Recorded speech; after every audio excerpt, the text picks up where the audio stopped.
warahmatullahi wabarakatuh.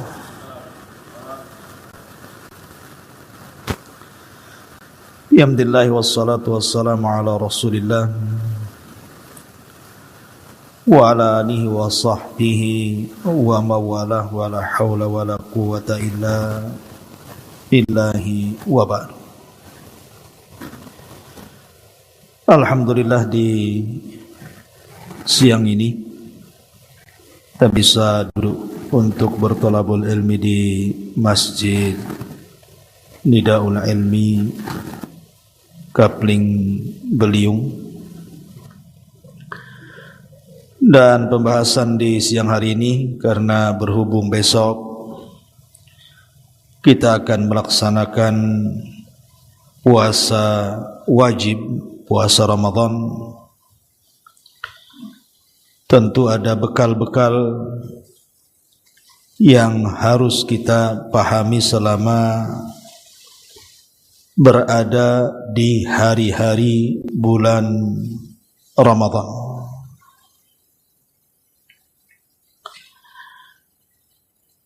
Dan pembahasan di siang ini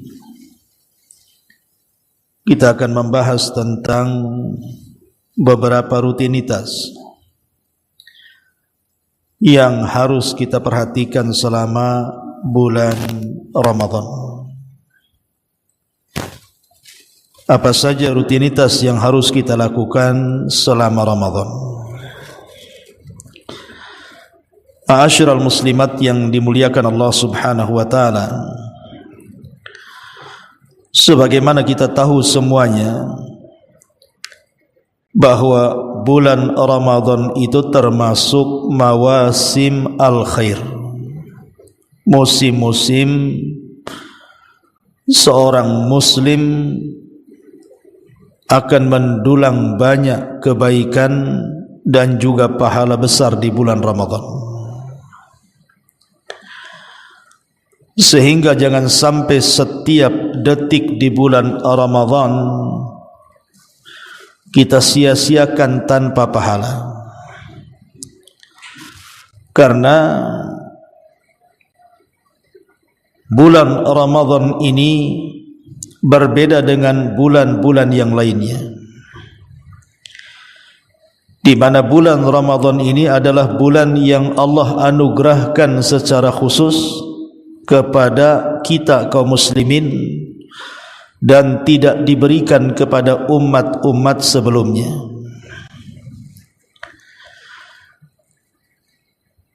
Sehingga karena bulan Ramadan adalah bulan yang Allah khususkan bagi kaum muslimin, di mana di bulan Ramadan ini setiap muslim bisa menjangkau amalan-amalan atau pahala-pahala yang dilakukan umat sebelum kita.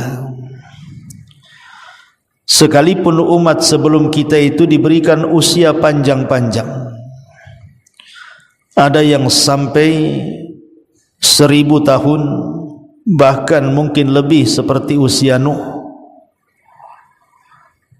Ada juga yang di bawah 1000 tahun, sehingga secara logika umat yang diberikan usia panjang-panjang itu memungkinkan banyak melakukan amal saleh.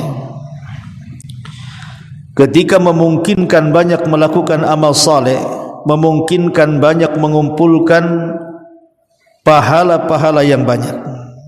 Beda dengan umat Islam yang umurnya rata-rata pendek, bahkan umurnya disesuaikan dengan usia kematian nabinya. Kalau Nabi kita Muhammad sallallahu alaihi wasallam meninggal di usia 63 tahun, maka umatnya pun kurang lebih umurnya sebanding dengan umur nabinya.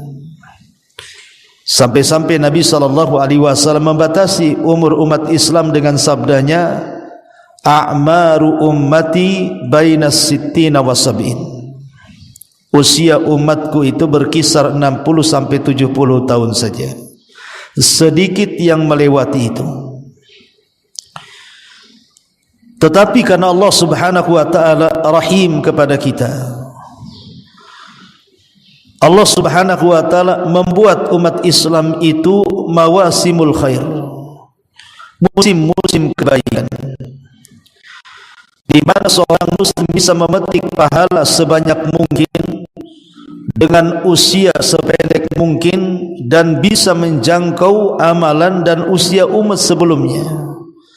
Maka dianugerahkanlah di bulan Ramadan, bulan yang bisa menjangkau umat-umat terdahulu.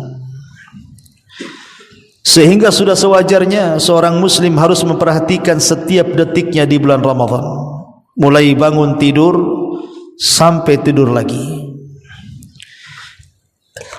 Inilah yang kita akan bahas tentang rutinitas selama bulan Ramadan itu, apa saja yang harus kita lakukan. Ma'asyiral muslimat yang dimuliakan Allah Subhanahu wa taala, pertama dimulai daripada qablal fajri, sebelum datangnya fajar. Sebelum datangnya fajar di bulan Ramadan, setiap muslim harus bangun. Kenapa harus bangun sebelum fajar? Karena di situ ada ibadah mulia yang disebut dengan sahur. Dan Nabi SAW bersabda, tasahharu fa inna fi sahurikum barakah. Makanlah sahur, kata Rasul, karena dimakan sahur itu terdapat berkah, terdapat kebaikan yang banyak. Bahkan sahur sendiri adalah pembeda antara puasa kita dengan puasa ahli kitab. Sebagaimana Nabi SAW mengatakan, farqu ma baina siyamina wa siyami ahlil kitab akalatas sahur. Perbedaan puasa kita dengan puasa ahli kitab itu dimakan sahur. Kalau mereka ahli kitab itu berpuasa, kita juga berpuasa, lalu apa bedanya? Perbedaannya kita sahur, mereka tidak sahur. Dan menyelisihi orang-orang kafir itu sebuah kejayaan dan kemuliaan dalam Islam.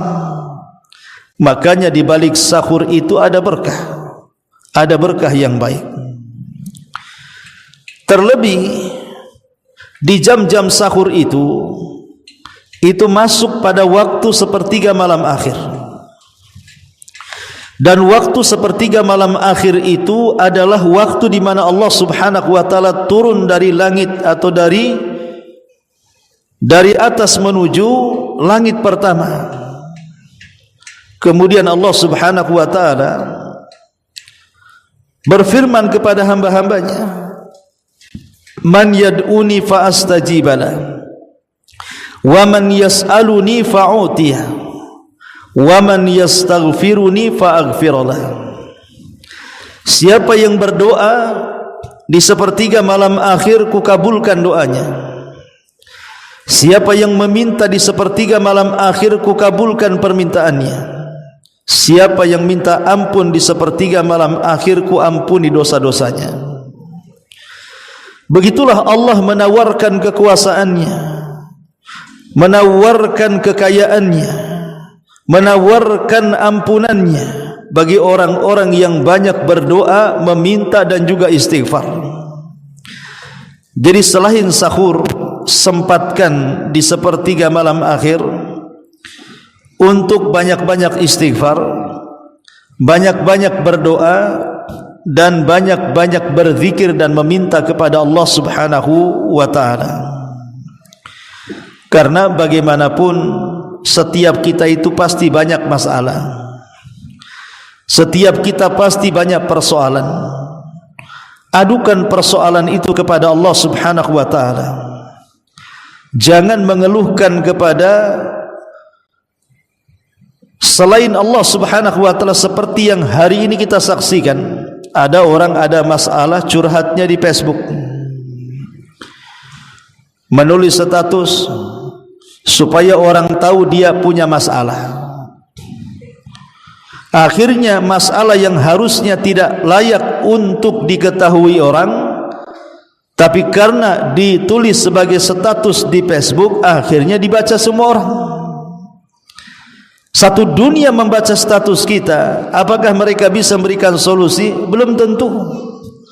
Karena bagaimanapun masalah itu datang dari Allah dan hanya Allah yang bisa menyelesaikannya. Dan kalau kita ingin menyelesaikan banyak masalah, adukan di sepertiga malam akhir kepada Allah Subhanahu wa taala.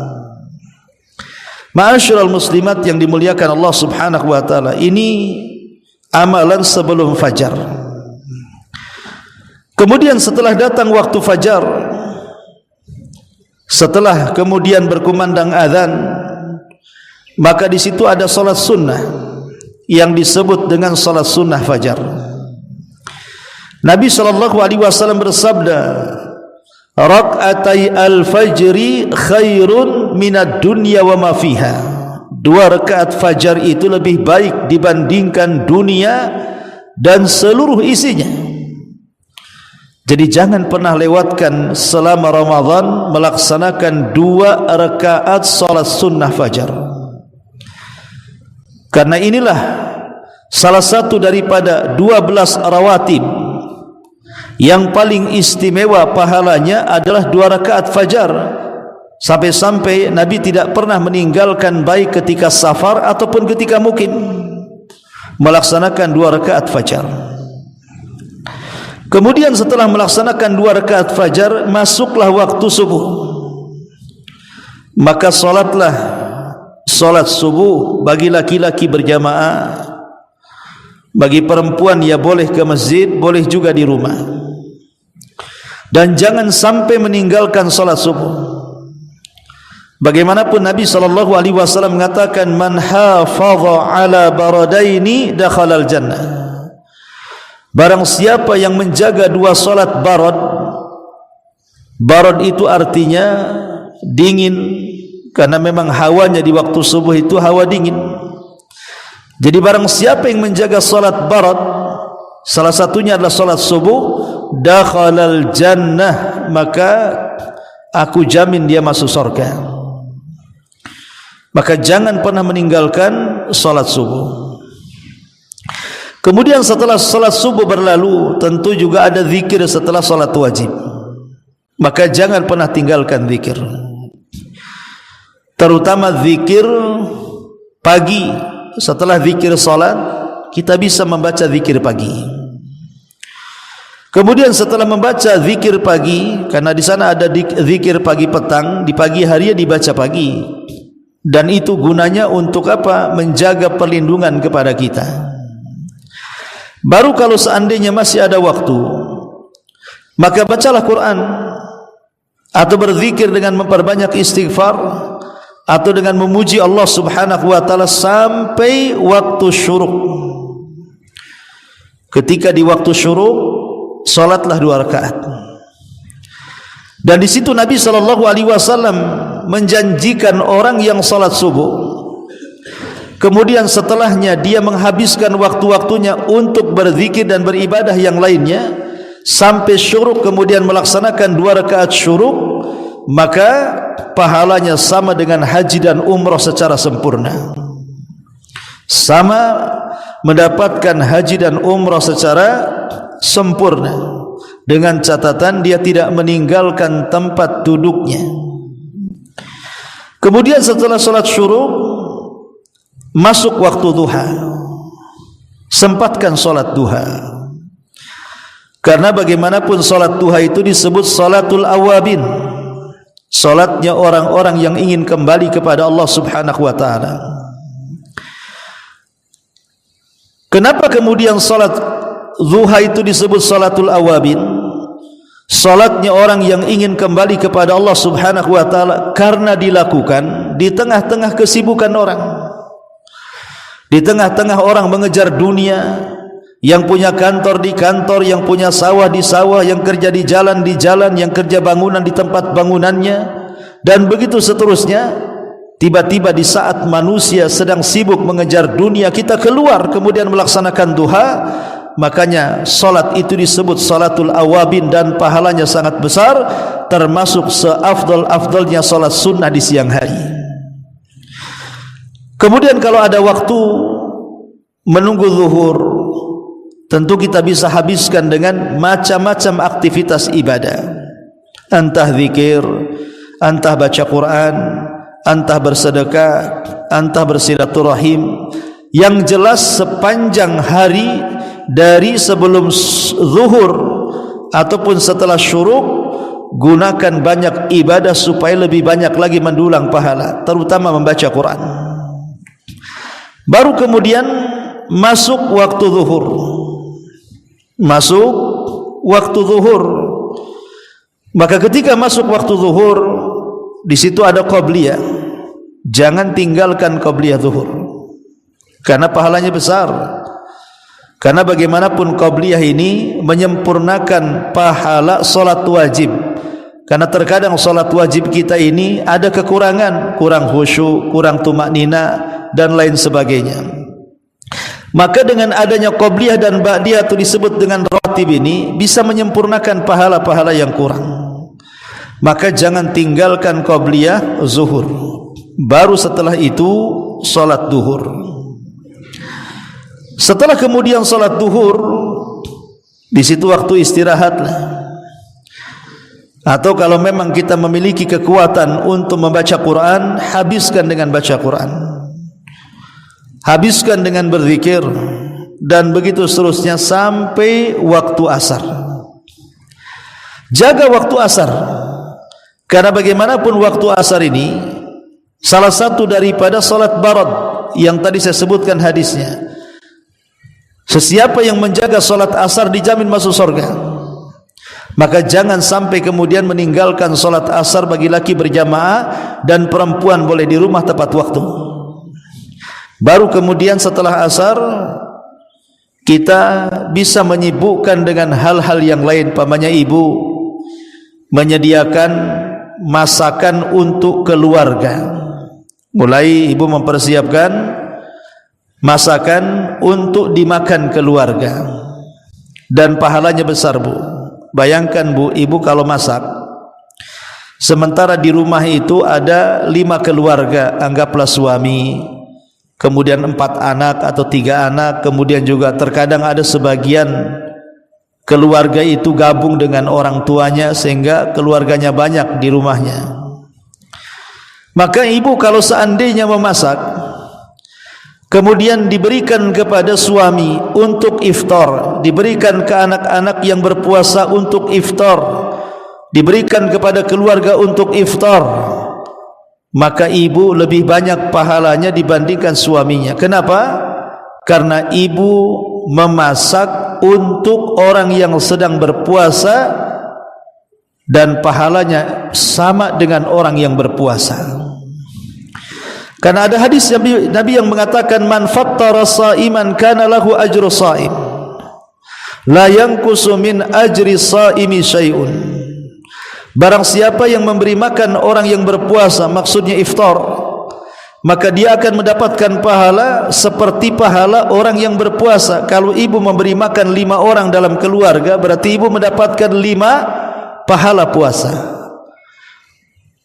Makanya, Bu, lebih baik ibu masak gitu ya daripada membeli di luar, kalau memang ibu ingin mendapatkan pahala. Kemudian setelah itu persiapan berbuka. Persiapan berbuka ini Nabi SAW mengatakan, lis-saimi farhatun inda fitri wa farhatun inda liqa'i rabbi. Bagi orang yang berpuasa itu memiliki 2 kebahagiaan. Kebahagiaan saat berbuka dan kebahagiaan saat berjumpa dengan Rabbnya. Dan ketika itu Nabi SAW mengatakan, lis-saimi da'watun la turad. Bagi orang yang berpuasa ada doa yang tidak mungkin ditolak. Dan Nabi mengatakan, thalathu da'awatin mustajabah, da'watun indal iftar. Ada 3 tempat orang kalau berdoa pasti dimustajab. Salah satunya adalah berdoa sebelum berbuka puasa. Maka sempatkan, Bu, 5 menit, 10 menit sebelum berbuka, berdoa kepada Allah Subhanahu wa ta'ala. Jangan tinggalkan. Ini waktu yang sangat mustajab. Karena Allah Subhanahu wa taala akan memberikan balasan atas ibadah kita. Setelah kita menahan haus dari fajar, menahan lapar dari fajar, menahan syahwat dari fajar sampai sore dan menjelang terbenam matahari, maka Allah sebagai imbalannya memberikan waktu siapapun yang berdoa di waktu itu mustajab. Kapan itu? Menjelang berbuka. Jangan tinggalkan doa menjelang berbuka. Dan ingatlah, di dalam berbuka perhatikan sunnah-sunnah Nabi sallallahu alaihi wasallam. Khusus untuk iftar, seperti dhahaba adh-dhama'u wabtallatil uruq wa thabatal ajru insyaallah. Kemudian juga kalau memang ada rutab, kurma basah, makanlah kurma basah, itu sunnah. Atau kalau tidak ada ya tamar, kurma kering dengan air putih. Kalau memang tidak ada kurma, maka bisa air yang manis atau air mineral. Yang penting bisa membatalkan puasa dan jangan kenyang-kenyang. Sebab kalau kenyang-kenyang nanti bukan hanya tarawihnya yang tidur sambil berdiri, maghribnya sudah nguap-nguap tidak jelas karena kekenyangan. Makanya sekedarnya saja kalau iftar, yang penting membatalkan puasanya. Kemudian setelah itu salat maghrib, di sana ada ba'diyah maghrib. Kemudian habiskan waktu-waktu sampai menjelang isya. Kemudian setelah salat isya, kemudian salat tarawih berjamaah. Salat tarawih berjamaah. Dan jangan tinggalkan salat tarawih. Karena bagaimanapun Nabi SAW, barang siapa yang berdiri salat tarawih bersama imam sampai imam pergi baru kita pergi sebagai makmumnya, maka kutiba lahu qiyamul lailatin, dicatat dia menghabiskan semalam suntuk untuk qiyamul lail. Walaupun dia tidur, tapi pahalanya dicatat seolah-olah dia menghabiskan malam itu dengan ibadah sampai waktu fajar. Kalau dia solat tarawih bersama imam tidak beranjak sampai imam pergi baru pergi, maka pahalanya seolah-olah kita menghidupkan satu malam suntuk dengan ibadah. Maka jangan kemudian seseorang meninggalkan solat tarawih. Kemudian setelah solat tarawih baca Quran. Kemudian beri kesempatan badan kita untuk istirahat.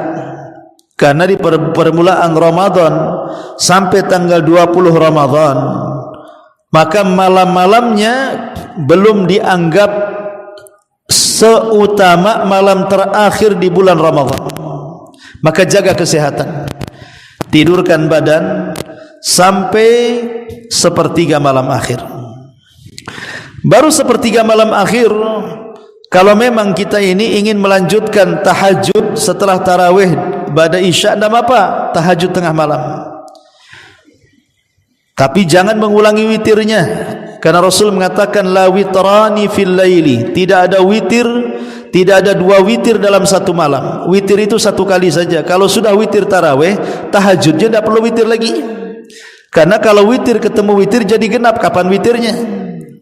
Makanya kemudian witirnya sekali saja ketika tarawih, malamnya kalau ingin tahajud ya tahajud saja. Kemudian setelah itu seseorang berzikir, berdoa, membaca Quran dan yang semacamnya, kemudian sahur. Kemudian begitulah rutinitas setiap hari di bulan Ramadan sampai bulan puasa berakhir di tanggal 30 Ramadan. Ma'asyiral muslimat yang dimuliakan Allah Subhanahu wa taala, itu secara harian. Secara harian ibadah di bulan Ramadan. Adapun secara umum mencari kebaikan di bulan Ramadan itu ada 10 perkara. Pertama, at-tabarru fi Ramadan. At-tabarru fi Ramadan. Banyak-banyak melakukan sedekah di bulan Ramadan. Dan sedekah yang paling afdal di bulan Ramadan adalah memberi makan orang yang berpuasa atau memberi makan orang sahur saat i'tikaf. Ya, lebihnya sedekah-sedekah yang lain pun tetap memiliki pahala yang berlipat dibandingkan sedekah di bulan yang lainnya. Kenapa? Karena Rasul yang mengatakan afdalus sadaqah sadaqatu fi Ramadan. Seafdal-afdalnya sedekah di bulan Ramadan. Kemudian yang kedua, qiyamul lail wa salatut tarawih. Qiyamul lail menghidupkan malam dengan ibadah dan juga salat tarawih. Tentu kalimat qiyamul lail lebih umum dibandingkan salat tarawih. Kalau tarawih kan salat setelah isya, entah 11 atau 23 rakaat. Adapun qiyamul lail ini mencakup semua ibadah. Zikirnya, wudunya, tahajudnya, baca Qur'annya, istighfarnya. Sebutkan ibadah apapun di malam hari itu disebut qiyamul lail. Kemudian yang kedua, disyariatkan iftar bagi orang yang berpuasa tepat waktu. Jangan mengakhir-akhirkan iftar, apalagi kemudian belum batal sampai malam hari, karena itu menyelisih puasanya ahli kitab. Di mana ahli kitab berpuasa, kita juga berpuasa. Bedanya buka mereka itu tengah malam. Kalau kita semata-mata terbenam matahari, buka. Dan itu adalah syariat dan juga sunnah Nabi sallallahu alaihi wa ala alihi wasallam. Kemudian yang keempat adalah memberi makan orang yang berpuasa. Sudah saya jelaskan tadi, memberi makan orang yang berpuasa. Kemudian yang kelima, sedekah secara umum. Sedekah tidak mesti dengan harta. Sedekah bisa dengan badan kita, memberikan bantuan kepada orang lain, mengangkatkan sesuatu. Bahkan senyum kita saja yang dilemparkan kepada saudara kita itu dianggap sedekah. Bahkan kalimat-kalimat yang baik. Ibu membiasakan kalau ngomong itu santun. Mungkin di luar Ramadan pernah kasar, masuk Ramadan diperhalus bahasanya. Maka itu juga bagian daripada sedekah. Kemudian juga yang keenam, salat di Ramadan, zikir dan juga doa. Ya, salat itu mencakup salat wajib, kemudian salat-salat sunnah, kemudian juga jangan lupa zikir dan juga doa. Kemudian yang nomor 7, tilawatil Quran wa tadabbur. Baca Quran. Jangan sampai kemudian kita meninggalkan Quran. Kalau bisa kita menghatamkan Quran. Makanya sering saya katakan, Bu, kalau kecintaan kita kepada Quran seperti kecintaan kita kepada handphone, pasti setiap orang bisa menghatamkan Quran. Kalau kecintaan kita kepada Quran sama dengan kecintaan kita kepada handphone kita, pasti kita akan mampu menghatamkan Quran. Masalahnya tetap saja handphone lebih dicintai dibandingkan Quran, kan, Bu? Baca Qurannya setengah jam, nengok handphonenya 1 hari. Kapan mau selesai Qurannya? Ya. Maka ini tilawatil Quran. Kemudian yang nomor 8, silaturahim. Berbuat baik kepada manusia, menyambung silaturahim. Kemudian yang ke-9, umrah di bulan Ramadan. Bagi yang punya biaya, karena pahalanya sama dengan haji bersama Nabi sallallahu alaihi wasallam. Kemudian yang ke-10, berpuasa dengan ikhlas dan mengharap pahala dari Allah Subhanahu wa taala. Itulah yang harus diperhatikan selama bulan Ramadan. Tapi amalan prioritas tentu ada. Dalam Islam itu ada namanya taqdimul afdal alal fadhil, mendahulukan yang paling utama dibandingkan yang lainnya. Ibadah yang paling utama di bulan Ramadan puasa. Perhatikan puasa. Yang kedua, ibadah yang paling afdal setelah puasa qiyamul lail. Maka perhatikan qiyamul lail. Yang ketiga, ibadah yang paling afdal setelah qiyamul lail adalah baca Quran. Maka jangan tinggalkan baca Quran di bulan Quran. Kemudian amalan yang keempat setelah membaca Quran yang paling afdal adalah i'tikaf. I'tikaf 10 akhir Ramadan ataupun sebelum 10 akhir Ramadan. Kemudian yang kelima, setelah i'tikaf, zakat. Setelah zakat, sedekah. Setelah sedekah, zikir, doa, istighfar, dan juga umrah bagi orang-orang yang sanggup untuk melaksanakan umrah. Itu namanya prioritas taqdimul afdal alal fadhil, mendahulukan yang paling utama kemudian yang utama yang lainnya. Baik, ma'asyiral muslimat yang dimuliakan Allah Subhanahu wa taala. Nasihat secara umum bagi saya dan juga ibu-ibu. Pertama, tanzimu waqtihi fi Ramadan. Usahakan disiplin saat menerapkan jadwal ibadah di bulan Ramadan. Usahakan disiplin saat melaksanakan jadwal yang sudah ibu tertibkan di bulan Ramadan. Umpamanya seperti yang saya tadi sebutkan di awal, mulai dari bangun sebelum fajar sampai kemudian tidur dan sahur. Kalau bisa rutinitas ini jangan ditinggalkan selama Ramadan. Seperti itu sampai 30 hari. Ini yang pertama. Yang kedua, perbanyak ibadah-ibadah sunnah di bulan Ramadan. Yang wajib tentu harus dilaksanakan, salat 5 waktu, puasa. Maksud saya itu perbanyak lagi ibadah-ibadah sunnah selain daripada yang wajib. Karena bagaimanapun memperbanyak ibadah sunnah selain yang wajib mengakibatkan Allah lebih sayang dan cinta lagi dengan kita. Kemudian yang ketiga, berazam, punya niat dan tekad yang kuat bahwa di bulan Ramadan saya harus bisa, saya harus berubah, saya harus bedakan Ramadan ini berbeda dengan Ramadan tahun lalu. Saya harus jadikan Ramadan ini lebih spesial dibandingkan Ramadan tahun kemarin. Saya harus menjadikan Ramadan ini lebih mendulang pahala dibandingkan Ramadan tahun kemarin. Harus ada keinginan, azam kuat mendulang pahala sebanyak-banyaknya. Kemudian juga yang keempat adalah jadikan Ramadan ini fursah, kesempatan emas untuk lebih menguatkan hubungan kita dengan Al-Quran, untuk lebih menguatkan hubungan kita dengan kalamullah dan firman-firmannya. Punya target bagaimana caranya menghatamkan Quran minimalnya 1 kali, ataupun kalau tidak bisa ya separuh Quran. Jangan sampai tidak ada target dalam membaca Quran. Aib seorang muslim tidak memperhatikan Quran di bulan Quran. Ma'asyiral muslimat yang dimuliakan Allah Subhanahu wa taala. Kemudian juga untuk mengisi kebosanan karena banyak membaca Quran, maka ibu bisa selingi dengan ibadah-ibadah yang lainnya, sedekah, silaturahim dan yang semacamnya. Karena bagaimanapun bulan Ramadan adalah bulan manusia ini merujuk kepada Allah, bertobat kepada Allah. Kesempatan untuk berbuat baik dan bertobat serta berubah di bulan Ramadan itu mungkin dibandingkan di bulan-bulan yang lainnya. Maka kemudian jangan sampai kita sia-siakan selama berlalunya Ramadan sehingga kita mendapatkan keistimewaan bulan Ramadan. Karena bagaimanapun beribadah di waktu mulia itu akan berbeda pahalanya dengan beribadah di waktu biasa. Sama beribadah di tempat mulia itu pahalanya beda dengan di tempat-tempat yang biasa. Contoh umpamanya salat di Masjidil Haram, berapa pahalanya? 100.000 kali salat dibandingkan di Masjid Nidaul Ilmi. Kenapa? Karena kemuliaan tempat. Sama kita beribadah di bulan Ramadan akan dilipat gandakan pahalanya dibandingkan di bulan yang lainnya.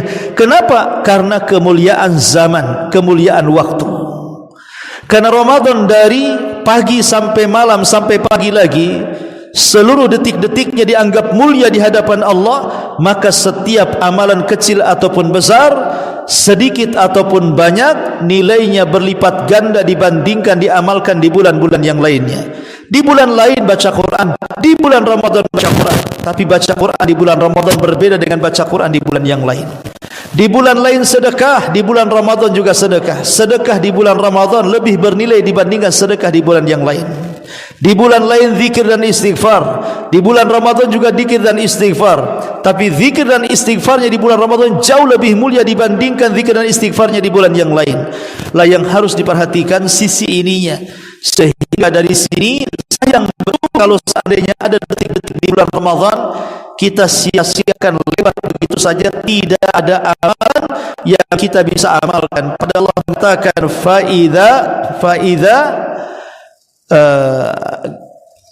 gimana Qurannya, apabila engkau setelah selesai melaksanakan satu amalan maka silahkan lanjut ke amalan yang lainnya. Fa idza faragta fansab, fa idza faragta fansab.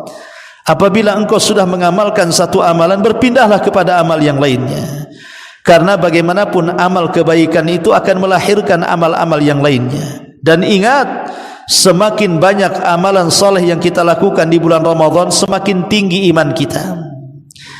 Dan semakin tinggi iman kita, semakin banyak pahala yang akan diberikan kepada kita. Dan semakin banyak pahala yang akan diberikan kita, kesuksesan kita di bulan Ramadan akan dicatat di hadapan Allah Subhanahu wa taala. Siapa tahu dengan kita ini rajin beribadah di bulan Ramadan, kita termasuk orang-orang yang diampuni dosanya, sehingga keluar Ramadan seperti bayi yang baru dilahirkan. Atau siapa tahu di antara kita ini dibebaskan dari api neraka sehingga tidak akan masuk neraka selamanya. Atau siapa tahu kita termasuk orang-orang yang mendapatkan Lailatul Qadar sehingga kita mendapatkan amalan seperti 84 tahun beribadah. Atau siapa tahu kita ini orang-orang yang ditakdirkan masuk surga sehingga kita akan mendapatkan kebahagiaan dan kenikmatan yang tidak pernah dilihat mata, didengar telinga, terlintas pun tidak bisa. Dari sini maka nasihat kecil ini, jaga Ramadan dengan baik. Karena besok kita mulai melaksanakan puasa. Perhatikan puasa. Kalau ibu punya anak-anak usia 7 tahun, ajari mereka puasa. Ya, walaupun tidak sampai maghrib, bisalah sampai zuhur dulu, kemudian beranjak sampai asar, kemudian beranjak sampai maghrib. Iming-imingi mereka dengan hadiah supaya mereka lebih semangat untuk melaksanakan ibadah puasa. Karena bagaimanapun Rasul mengatakan, ajari anak-anakmu solat di usia 7 tahun. Kalau di usia 10 tahun tak solat, pukul saja, kata Nabi. Maka begitu juga puasa, ajari anak-anak kalian berpuasa di usia 7 tahun. Kalau tidak mau sampai 10 tahun, ya takut-takuti dengan cambuk supaya mereka mau melaksanakan ibadah puasa. Artinya rutinitas ini kalau dibiasakan dari kecil, maka akan memudahkan setelah dia dewasa. Dan itu pahalanya akan ibu ambil yang mengajarkan anak itu berpuasa. Man dalla ala khairin kafaili. Siapapun yang menunjukkan manusia kepada kebaikan, maka dia akan mendapatkan pahala kebaikan tersebut. Inilah di antara nasihat singkat. Mudah-mudahan kita masih diberikan umur sampai di bulan Ramadan dan kita bisa istiqamah untuk menjalankan Ramadan, dan sampai ujung Ramadan kita diberikan kesempatan untuk mendekatkan diri sehingga dosa-dosa kita diampuni, pahala melimpah, dan diberikan jalan mudah menuju surga Allah Subhanahu wa taala. Wallahu a'lam bishawab. Ini yang bisa sampaikan, mudah-mudahan ada manfaatnya. Subhanaka wa bihamdika asyhadu an la ilaha illa anta astaghfiruka wa atubu ilaik. Allahu taala alam. Assalamualaikum warahmatullahi wabarakatuh.